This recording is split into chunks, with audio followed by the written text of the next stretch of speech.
2026년 2월 10일 화요일, 오늘 대한공화국 디지털 신호 시작하겠습니다. 세계사 국악인데요. 세계사인데 제가 우리 이름을 이제 K 춘추라 그러는데, 그러니까 이제 세계사는 똑같은 세계사인데 항상 한국사를 앞세우는 세계사다 이렇게 말할 수 있겠네요. 일종의 이런 겁니다. AD 2세기 역사를 지금 할 것인데요. 먼저 고구려의 진대법부터 먼저 말하고 시작하겠습니다. 그러니까 AD 2세기면 이제 고구려 백제가 완전히 해양 세력과 대륙 세력의 한 축으로서 역할을 하고 있고, 중국에는 이제 왕망이 바로 망하고 후한이 들어섰는데, 후한은 전한처럼 그렇게 뭐 한무제처럼 강하지는 못했고, 적어도 고구려가 이 후한하고 상당히 갈등을 가졌을 만큼, 그러니까 엄밀하게 말하면 고구려 경제를 중국 사람들은 약탈 경제 체제라고 그러는데, 고구려 이제 무역이라고 그러죠. 그러니까 원래 우리는 고조선도 그렇고 다 그렇습니다만, 뭐냐면은 이 유목민족과 농경민족 사이에 중개무역으로 되게 많이 했거든요. 그러니까 우리의 산업은 반농 반목이라고 그러는데, 그러니까 농경도 하고 그 다음에 이제 목축도 하는, 그래서 반농 반목이라고 그래요. 그래서 보면은 이제 부여만 그런 게 아니라 고구려도 이 동물들 이름으로 이 많이 벼슬 이름이 있거든요. 그때 그거는 이제 목축업을 했다는 뜻이고, 그다음에 이제 기마민족이란 말은 뭐냐면은 교통수단 말을 사용해서 하다 보니까 이제 전쟁도 많이 하고 그래서 그 말을 타고 다닌다는 것은 이제 물론 그러니까 무역과 전쟁은 항상 이게 동전의 양면이거든요. 그거를 이제 가장 요새도 잘 느끼게 하는 이제 트럼프가 항상 관세라는 거를 무기로 해서 전쟁과 무역이 차이가 없죠. 그러니까 트럼프가 대부분 뭐 이란에 대해서 으르렁거리는 것이라든지, 또 대만 문제로 중국이 으르렁거리는 것이 다 이게 뭐냐면 전쟁 스타일이거든요. 근데 거기 뒤에는 항상 무역이라고 하는 그런 이권이 항상 개입돼 있고, 가장 최근은 엘살바도르, 그러니까 베네수엘라죠. 베네수엘라 대통령을 납치하고 그렇게 했던 것도 전쟁 모양을 닮은, 그것도 이제 석유 산업을 차지하기 위한, 나는 이 전쟁, 무역, 또 돈벌이 이런 것들이 다 연결되어 있는 거예요. 그건 고구려도 그랬죠. 그러니까는 중국의 농경민족들 입장에서는 이제 고구려가 북한을 이제 흉노나 돌고라고 가까이 지내고, 또 그렇게 해서 중국을 괴롭히는 것을 좋아하지 않았죠. 그래서 신나라를 세웠다가 망한 왕망은 고구려를 하구려라고 그랬고, 다시 후한을 세웠던 광무제 유수도 고구려를 굉장히 증오했달까요? 그랬던 사이였어요. 근데 2세기 그러니까 서기 194년쯤에 고구려에서 진대법을 시켰는데, 이제 제사기 을파소라는 사람이 진대법이 뭐냐면은 요새로 말하면 이제 복지제도 같은 것인데, 그러니까는 국가에서 특히 이제 식량을 봄에 빌려주고 가을에 추수하면 돌려받는 그런 복지제도예요. 그런 것을 했다는 이야기예요. 그러니까 뭐냐면은 로마도 물론 오현제 시대도 이제 첩지정복 국가에서 많은 것을 수탈에다가 빵을 나눠주고 그랬다고 그러죠.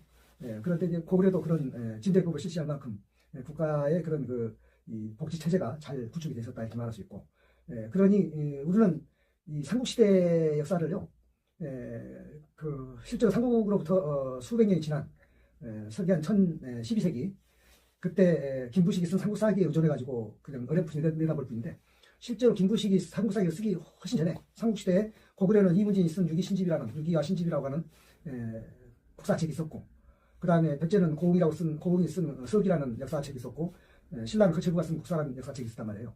근데 그런 것이 다 있었다라고 김부식도 언급을 했는데 지금까지 전해 내려오진 않죠. 그래서 김부식까지는 아마 그 책을 봤을 것 같은데, 뭐 제가 확인할 돈은 없지만 김부식 그런 역사책을 언급한 걸 보면은 본인은 받지 않았을까.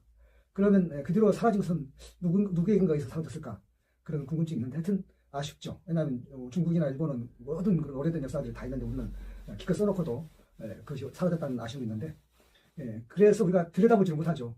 그래서 오히려 이제 중국이나 일본에 있는 그런 기록을 보고서 우리가 이제 짐작할 뿐이죠. 왜냐하면 발해 역사 같은 특히나 이제 일본에 있는 기록에서 지금도 나오고 있잖아요. 무슨 대쪽에다가 써놓은 것이라든가 이런 거. 그래가지고 그래서 알게 된 우리가 이제 발해 국왕들은 나라 이름을 고려라고 불렀다는 거 아니에요? 나는 고려 국왕이다 이런 식으로 그것도 알게 됐는데, 그러니까 뭐냐면은 그만큼 우리가 기록이 없다 보니까 그러는데, 우리는 그래도 사실은 각각 기록하고 있었다는 것이죠. 발해도 중국으로 대동성국이라고 불렀을 만큼 사실 만주를 전부 차지하고 있었잖아요. 그랬지만 나중에 이제 망한 뒤로, 그래서 그런 걸 다 망해버린 뒤에 이제 김부식이가 삼국사기 썼는데, 그 삼국사기라는 것이 결국은 고구려 백제는 그냥 대충 취급하고 신라 정도만 좀 자세히 쓴 그런 내용이 돼서 그야말로 어떻게 보면 한반도에 국한돼버린 그런 역사가 된 것이죠. 그래 이제 이 중국에도 이제 후한 때는요, 나중에 황건적인 난이 일어났다는 것은 뭐냐면은 굉장히 이제 살기가 어려졌다는 것이죠. 그러니까 뭐 그 수탈이 심하고 그러니까 농민들이 그 황건적이라는 노란 두건을 쓴 황건적들이 토적이 돼가지고 전부 다 그런 그 화적대가 돼가지고 그 황건적인 난이 사실은 후한을 망하게 한 거죠. 그 황건적인 난을 토벌하겠다라고 나서는 사람들이 이제 우리가 말하는 조조, 유비 뭐 이런 사람들, 그런 사람들이 이제 그 소위 말해서 이제 천하 영웅들이 나와서 이제 세상을 정리하겠다고 했던 것인데, 그게 우리가 이제 재밌게 본 삼국지 내용이잖아요. 근데 그 황건적인 난이 사실 원인이었어요. 동탁도 황건적인 난을 토벌하겠다고 했었고 다 그런데 결국은 한나라가 망한 것을 막지는 못했죠. 그러니까는 그럴 때 우리는 이제 그 고구려가 아까 진대법 이야기했습니다만 이제 튼실하게 나라를 갖고 가는 이제 그런 장면으로. 그래서 뭐 한나라가 망하고 나니까는 이제 삼국지 시대가 있다가 이진남북조 시대가 있을 때는 완전히 한반도에서도 그 만주까지 해가지고 고구려는 대륙 세력으로, 백제는 해양 세력으로 이렇게 석권을 했었고, 물론 이제 신라는 아직은 그 사로공 연맹이기 때문에 신라는 두각을 나타냈지만 하여튼 고구려 백제가 이 해양과 대륙을 커버하는 이제 그런 상태였죠. 그래서 그때 주로 이제 불교를 이렇게 받아들였는데 백제가 372년에 받아들이고 그 소수르방 때, 그리고 이제 아니죠, 고구려가, 백제는 이제 384년 친명왕 때 받아들였는데 중국에서 건너왔는데 그 고구려 불교는 그 북위에서 건너왔고 북조에서, 그다음에 이제 백제 불교는 남조에서 건너왔어요. 그러니까 그 말은 무슨 말이냐면은 우리는 이제 백제를 특히 이제 김부식이 삼국사에 의존하다 보니까 한반도에 갇혀 있는 섬으로 왔는데, 남조에서 건넜단 말은 뭐냐면은 지금은 운輸수단이 비행기, 뭐 철도, 또 배 이렇지만 그때는 뭐 비행기가 있었나요, 철도가 있었나요? 다 배밖에 없죠. 그러니까 뭐 백제가 섬일 필요도 없는 것이고 이렇게 폐쇄됐다고 말할 필요도 없는 것이고, 오히려 남조에서 불교가만 건너온 것이 아니라 모든 문화가 건너왔죠. 그래서 뭐 그 백제 무령왕릉의 그 뭡니까 관이라든가 이런 거 보니까는 전부 남조에서 건너온 그런 이 나무라든가, 그 다음에 이제 거기는 이제 무령왕릉은 이 벽돌 모양으로 이렇게 묘를 조성했는데, 그런 방식, 그런 능묘 방식이 남조 문화 영향이거든요. 그러니까는 굉장히 왕성하게 왕래를 한 거죠. 그리고 이제 훨씬 뒷일입니다만 신라가 그 신라에도 보면은 그 왕릉이라든가 이런 데 보면은 그 돌멩이 석주 있잖아요. 그 명주석이라고 하는데 그 모양이 무슨 우리나라 사람이 아닌 그 중앙아시아 사람들 그런 모양이라는 거 아니에요?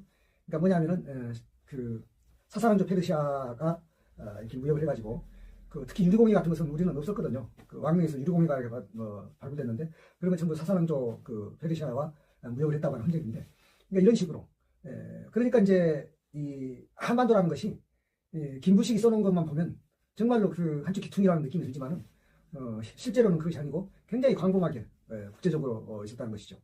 그래서 나중에는 이제 그 고려시대에 와갖고는 완전히 더 아주 국제적으로 그 평란도가 국제 무역항이었고, 그러니까 우리 서해안이 지금은 이제 옛날에는 이 항로라는 게 이 육지하고 가까워야 되거든요. 전부 뭐냐면 요새 같은 동력선이 아니고 무동력선이니까는 이 돛대를 올리고 이제 돛의 바람을 이용해서 운동하시고, 그 다음에 이제 연안에 오면은 노를 전단과 삿대로 이렇게 잡아내야 되니까 항상 끼야 되고, 그러면 우리 서해안이 마치 그렇게 하기엔 좋은 거죠. 태평양은 뭐 그건 엄두를 못 내는 거. 태평양의 배가 원격으로 달리는 것은 훨씬 뒤에 이야기 아닙니까? 소위 말해서 이제 신항도 개발, 콜럼버스라든가 그 이야기 훨씬 뒤에 이야기니까 그렇게 이해를 하시고.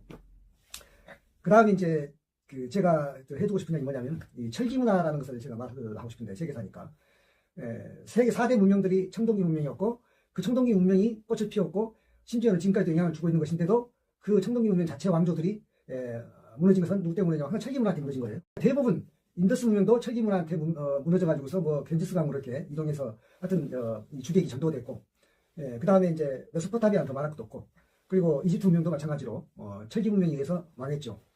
근데 중국은 항어 문명은 철기 문명에서, 항어 문명도 물론 철기 문명 때문에 뒤집어진 건 맞는데 중국의 철기 문명은 언제냐면 춘추 전국 시대거든요. 그러니까 춘추 전국 시대라는 것이 뭐냐면 하상주라고 하는 독립적인 왕조가 쭉 이어다가 춘추 시대부터 이게 이 분봉왕들이 각각 자기 세력을 펴기 시작해요. 그래가지고 스스로 이제 독립국을 자청할 정도로, 그게 뭐냐면 철기를 이제 개발하면서 그 군사력도 갖게 되고 이제 무력으로서 농업 생산을 좀 높이게 되고 농기구로. 그러니까 이제 이만 뒤집어서 보면은 거의 15, 16세기에 북아메리카, 남아메리카가 서양 사람들 말로 인디언, 사실 인디언이라고 말이 맞는 말 아니잖아요. 원주민들. 그 원주민들이 백인들에게 완전히 그냥 거의 뭐랄까 몰살당하다시피 했는데, 그거는 물론 뭐 천연두라든가 여러 가지 질병도 있지만, 그 쓴 유명한 책 이름이 있죠. 총균쇠. 총과, 그 총이라는 무기. 그 다음에 천연두라고 하는 세균. 천연두나 뭐 심지어는 매독도 있고 다 여러 가지 있는데, 쇠는 철기죠. 그러니까 걔들이 신항로를 정해가지고 아메리카에 가보니까, 거기는 아직 그 철기 문명이 없는 거예요. 그러니까 철기하고 청동기 차이는 뭐냐면 이게 이 재래는 기술이거든요. 그러니까는 이 녹는점이 달라요. 청동기 녹는점은 좀 낮고, 뭐 금이나 은은 더 많을 것도 없고, 철기는 훨씬 높은 열을 만들어야 얻어낼 수 있는 그 금속인데, 근데 청동기는 무기도 만들 수 있고 농기도 만들 수 있죠. 단단하니까. 근데 청동기 그게 아니거든요. 그러니까는 세계 4대 문명이 청동기였는데 철기가 무너졌는데, 그래도 그것들은 기원전 이야기예요. 근데 남북 아메리카에서 그 원주민들이 그 스페인이나 이 백인들에게 무너진 것은 그렇게 거의 뭐랄까 중세 때인데, 중세도 후기 중세 때인데, 그들에게는 철제 무기가 없었고, 그들에게는 총도 물론 없었고, 그들에게는 천연두에 대한 면역성도 없어서 그들은 완전히 이제 몰살당했던 거 아니에요. 그리고 남미는 거의 스페인의 식민지가 됐고, 브라질 같은 경우는 포르투갈 식민지가 됐고, 북미도 마찬가지고, 북미는 이제 그 미국이 됐지만 나중에 카나다가 되버렸지만, 그래서 그 인디언들은 거의 뭐랄까 거의 무슨 뭐 동물의 동물 모양처럼 그렇게 무슨 사람인데 사람이 아닌 것 같은 그 지경이 된 것이죠. 그래도 멸종을 면하지 못했다 해도 되게 멸종했지만, 그러니까 그 뭐냐면 도구의 문제예요. 철기냐 아니냐. 그래서 그 총균쇠, 총은 무기, 균은 천연두균 같은 세균, 그 다음에 쇠는 철기라. 이것이 큰 무기죠. 그런데 지금 요새도 그래요. 지금 이제 중국이 그 엔진 자동차를 만드는 기술이 미국을 따라잡지 못해가지고 결국 후진국이 됐었던 것이고, 그래서 미국이 당연히 엔진차를 세계적으로 가장 많이 이제 팔아먹는 나라였었고, 그게 이제 말하자면은 그 이용을 당했는데, 그럼 이제 중국이 그렇게 가만히 있나요? 가만히 있지 않죠. 그래서 뚫고 나오는 전기차거든요. 그러면서 갑자기 비약적으로 전기차를 이제 많이 만들다 보니까 전기차는 엔진이 필요 없거든요. 모터니까. 그래가지고 지금 이제 중국하고 미국이 이제 이게 지위가 유전됐죠. 이 도구의 문제예요. 그러니까 청동기냐 철기냐는 기원 전 또는 중세 때만 벌어진 일이 아니고 완전히 지금도 마찬가지예요. 그러니까 도구는 엔진차냐 전기차냐, AI냐 AI 아닌 것이냐, 디지털이냐 아날로그냐.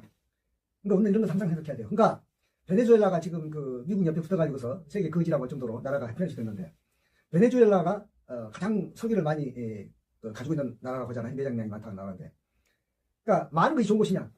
물론 많은 것이 좋죠. 우리도 석유 갖고 싶어서 부러워했고 그랬는데, 그러니까 많다는 것은 아니하게 된 것이죠. 그래서 베네수엘라는 석유가 한참 잘 팔릴 때 거의 놀고 먹다가 그 버릇을 계속 유지하는 나라지, 오늘날 같은 이제 정말 세계 거지 국가 됐는데, 아까 남북 아메리카가 그 백인들에게 멸종당한 것도 그들은 금이라든가 그런 것으로도 얼마든지 잘 먹고 잘 살았기 때문에 굳이 철기를 만들어서 어떻게 해볼 생각을 갖기 전에 망해버리고 만 거죠. 그 중세 때까지인데 세계 역사를 보면 그때까지도 변변한 문자 하나 없어가지고 그들 기록으로 알 수 없다는 거 아니에요. 뭐 유적으로 봐서 대충 그들도 굉장한 문화를 갖고 있었구나. 뭐 잉카 문화라든가 마야 문화라든가 이런 걸, 마야 문명, 잉카 문명, 그런 문명을 갖고 있었구나 하고 우리가 어렴풋이 알 뿐이지. 이 어떤 문자가 구체적인 문자가 없고, 그 다음에 아까 말했지만 철기도 없고 이러니까 거의 이제 낙후된 그런 문화, 전설 속의 그런 문화가 되고 말았던 것이죠. 그래서 생각을 많이 해야 돼요. 지금 이제 우리나라가요, 지금 일본, 미국, 중국, 러시아에 이제 둘러싸여 있는데, 물론 지금만 언제부터 아주 오래 전부터 둘러싸여 있었죠. 100년 이상. 당장 우리가 약소국일 때.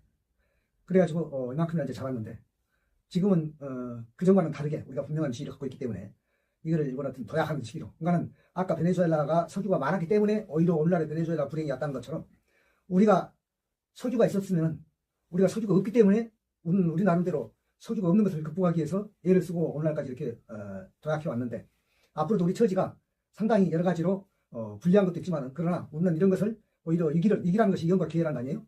우리는 이연 요인을 기회 요인으로 돌리는 그런 재주가 있는 나라니까 앞으로 기회 나가야 될 것 같아요. 그래서 지금 국내에서 보면은 뭐 여야당 꼬락서니가 참 한심하게 생겼습니다만은, 적어도 우리 국민들은 그런 그 우물한 격의식에 그런 뭐 진영 논리 이런 거에 이제 그만 휘둘리고 세계를 보고 한번 도약해보자 이거예요. 적어도 지금 21세기 사반세기를 지내고 이제 나머지 4분의 3을 남겨두겠습니다만, 이 기간에 우리가 반드시 세계 패권국가가 되는, 지도국가가 되는, 우리는 이제 옛날에 미국이나 중국이 했던 것처럼 무슨 군사력이나 뭐 이런 것 같은 그 하드 파워 가지고 무슨 힘이나 힘자나 그런 거 말고 우리는 소프트 파워, 문화의 힘 이걸 가지고 한번 세계를 지배해보자 이거예요. 뭐 지배란 말이